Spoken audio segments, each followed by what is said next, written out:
Video شروع کرنے سے پہلے میری آپ سے گزارش ہے کہ میرے چینل کو سبسکرائب کر دیں اور بیل آئیکن کو دبا دیں تاکہ میری ہر ویڈیو کا نوٹیفیکیشن آپ تک پہنچ سکے۔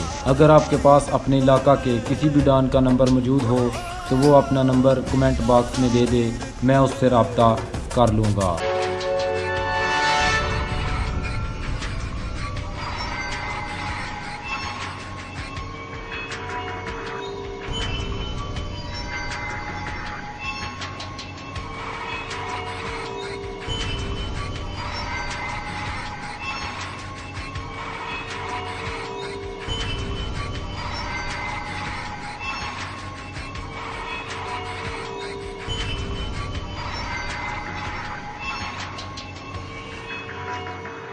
کوٹلہ عرب علی خان میں خاندانی دشمنی کے حوالے سے دو گروپ مشہور تھے۔ کوٹلہ گروپ، جن کی سرپرستی پاکستان پیپلز پارٹی کرتی رہی، جبکہ دوسرا گروپ سرور بوچ گروپ اور ڈوئیاں گروپ تھا، جن کی سرپرستی مبینہ طور پر چودھری برادران کرتے رہے۔ اس وقت ہم موجود ہیں کوٹلہ عرب علی خان میں کوٹلہ گروپ کے سربراہ عابد رضا کے ڈیرے پر۔ آئیے ان سے جانتے ہیں کہ ان دشمنیوں کی کیا ہسٹری تھی، اس سے کتنا نقصان ہوا اور صلح کیسے ہوئی۔ یہ دشمنی کی جو شروعات ہے یہ تو تقریباً 78 سے ہے۔ اصل میں یہاں کی جو گجرات کی ہسٹری ہے، یہاں پہ ایک قدیم جو مخالفتیں نفرتیں تھیں وہ دو بڑی برادریوں کی تھی، جاٹ اور گجر برادری میں۔ پھر آہستہ آہستہ یہ دشمنی برادریوں سے نکل کر سیاسی گروہوں میں آتی گئی۔ جب میں نے 81 میں میرے والد صاحب کو کھاریاں کینٹ کے قریب مرڈر کر دیا گیا، ہم پیپلز پارٹی کے ساتھ تھے، وہ چودھری برادران کے ساتھ شامل تھے۔ چودھری برادران کے ساتھ کون سے؟ ڈوئیاں اور بوچ گروپ؟ ڈوئیاں بوچ گروپ۔ ہم ناروے چلے گئے سارے بھائی باہر کے ممالک میں۔ پھر 94 میں میرے بڑے بھائی عبد الخالق صاحب آئے، تو اس دور میں ان کے چودھری نیز صاحب جو چودھری ریاست صاحب کے بھائی تھے، ان کا گجرانوالا میں ایک فیکٹری کے اندر ڈکیتی میں قتل ہو گیا۔ تو انہوں نے وہ FIR اپنی حسب روایت کے مطابق ہمارے بھائی پر کروا دی، مجھ پہ بھی ہوئی۔ اس کا 10-12 دن کے اندر اندر ریئیکشن ہو گیا کہ میرے بھائی لالا موسیٰ میں حاجی اصغر احمد نے، ان کی ہمشیرہ کی وفات تھی، وہاں فاتحہ خوانی کے لیے گئے۔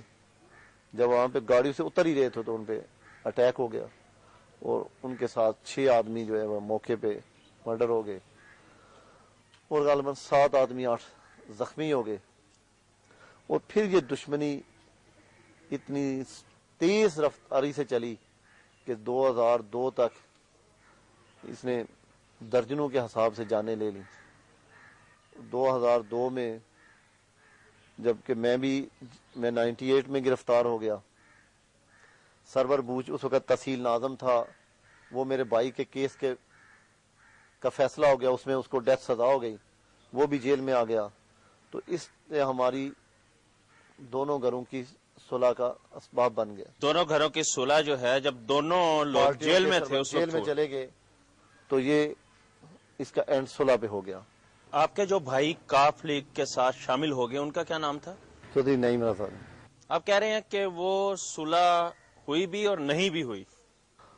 صلح تو اتنی تھی نا کہ بس فائر بندی تھی۔ صلح تو تب تھی جب ہم آپس میں بیٹھتے، ہمارے کیسز ختم ہوتے، ہم ایک دوسرے کو ملتے۔ موجودہ جو کوٹلہ کی صورتحال ہے، اس میں وارداتیں ہو رہی ہیں اس قسم کی اور قتل و غارت جاری ہے، اب یہ فرمائیے کہ اس کا ذمہ دار کون ہے؟ اور اتنا ناجائز اسلحہ اور اشتہاریوں کی پناہ گاہ کہا جاتا ہے اسے، آپ کی موجودگی میں یہ کیوں ہو رہا ہے؟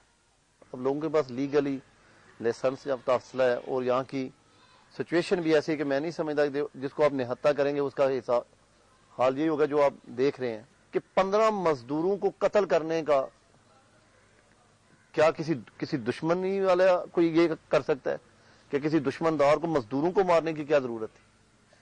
میں سمجھتا ہوں یہ بالکل غلط ہے اور یہ ٹیررزم وار ہے۔ یعنی آپ کہنا چاہ رہے ہیں کہ سریا میں یہ جو واقعہ ہوا ہے یہ خاندانی دشمنی کا شاخسانہ ہرگز نہیں تھا؟ ہرگز نہیں تھا۔ چھوٹے پیمانے پہ دشمنی ضرور ہے، دونوں طرف سے اشتہاری بھی ہیں، میں نہیں یہ کہہ کہ وہاں پہ دشمنی نہیں، لیکن بہت چھوٹے پیمانے پہ. یہ کس کس کی دشمنی تھی چھوٹے پیمانے پہ؟ یہ کبیر ممبر جن کو آپ اب ٹینڈا گروپ کہہ رہے ہیں، اور ان کے مقابلے میں جو وہ گروپ تو نہیں تھا، یہ بھی کوئی گروپ تو پہلے نہیں تھا، نارمل سی زندگی گزار رہے تھے. وہاں پہ ایک لڑکا تھا کاشف اور کاشی، اور اس کے ساتھ کوئی دو وہاں کی مختلف مساوات برادریوں کے لڑکے تھے جنہوں نے ان کے 2 مرڈر کیے. اور جو سابقہ وہاں پہ دشمنی تھی بابر اور ڈاکٹر ساجد گروپ میں، ان کی صلح ہو چکی تھی، لیکن ایک گروپ کے 2 بندے یا ان کے بھی ابھی ڈاکٹر ساجد گروپ کے بھی کچھ لوگوں کے کیس ختم نہیں ہوئے، لیکن جس طرح وہ دشمنی میں کوئی کوئٹہ کوئی ایران سیٹل ہو گیا، کوئی دبئی، وہ واپس نہیں آئے. اس فائلوں میں ان کی وہ لسٹ مفروری کی چل رہی ہے. ویڈیو شروع کرنے سے پہلے میری آپ سے گزارش ہے کہ میرے چینل کو سبسکرائب کر دیں اور بیل آئیکن کو دبا دیں تاکہ میری ہر ویڈیو کا نوٹیفیکیشن آپ تک پہنچ سکے. اسی کے ساتھ رضا علی احمد آپ سے اجازت چاہتا ہے. اللہ حافظ.